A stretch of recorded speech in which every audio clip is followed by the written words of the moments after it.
Assalamualaikum warahmatullahi wabarakatuh. Di sini saya akan mempresentasikan tugas dari Pak Hervin Yogi Pradikta. Objek dan kegunaan filsafat hukum Islam. Hukum Islam mengacu pada pandangan hukum yang bersifat teologis. Artinya, hukum Islam itu diciptakan karena ia mempunyai tujuan. Tujuan dari adanya hukum Islam adalah terciptanya kedamaian di dunia dan kebahagiaan di akhirat. Jadi, hukum Islam bukan bertujuan meraih kebahagiaan yang fana dan pendek di dunia semata, tapi juga mengarahkan kebahagiaan yang kekal di akhirat kelak. Inilah yang membedakannya dengan hukum manusia yang menghendaki kedamaian di dunia saja. Tujuan hukum Islam tersebut merupakan manifestasi dari sifat Rahman dan Rahim, Maha Pengasih dan Maha Penyayang Allah kepada semua makhluknya. Rahmatan lil alamin adalah inti syariah atau hukum Islam.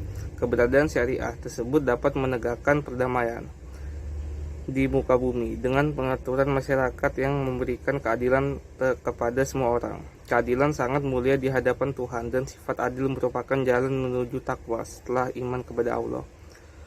Hukum Islam dalam upaya menegakkan itu semua harus siap menghadapi kejadian-kejadian baru yang timbul karena perkembangan masyarakat dan perusahaan suasana. Oleh karena itu, pengkajian filsafat hukum Islam mutlak diperlukan. Keberadaan filsafat hukum Islam akan menegakkan hukum Islam dan memberikan jawaban terhadap tantangan zaman, dan merupakan hukum terbaik sepanjang zaman bagi semesta alam.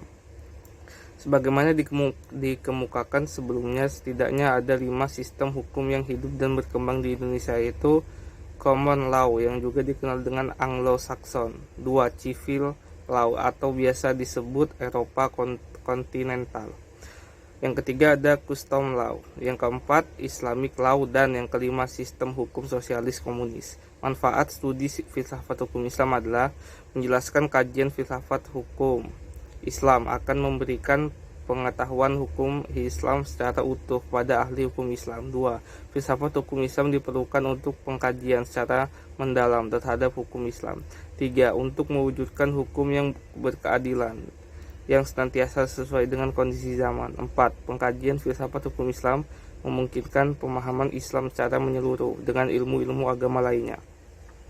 Para ahli usul fikih sebagaimana ahli filsafat hukum Islam membagi filsafat hukum Islam kepada 2 rumusan, yaitu 1 filsafat tasri, 2 filsafat syariah. Filsafat yang memancarkan ahli filsafat hukum Islam, menguatkannya dan memeliharanya. Filsafat ini bertugas membicarakan hakikat dan tujuan penerapan hukum Islam.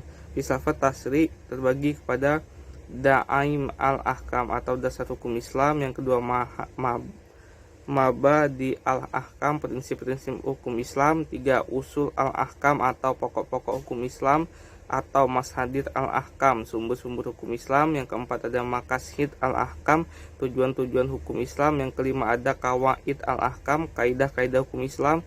Filsafat yang diungkapkan dari materi-materi hukum Islam seperti ibadah, muamalah, jinayah, ukubah, dan sebagainya. Filsafat ini bertugas membicarakan hakikat dan rahasia hukum Islam, termasuk dalam pengembangan filsafat syariah adalah 1. Asrar al-Ahkam, rahasia-rahasia hukum Islam. 2. Kasais al-Ahkam, ciri-ciri khas hukum Islam. 3. Mahasin al-Ahkam atau keutamaan-keutamaan hukum Islam. Yang keempat ada Tahawabi al-Ahkam, karakteristik hukum Islam. Sekian dan terima kasih, itu saja yang saya bisa sampaikan. Saya akhiri, wassalamualaikum warahmatullahi wabarakatuh.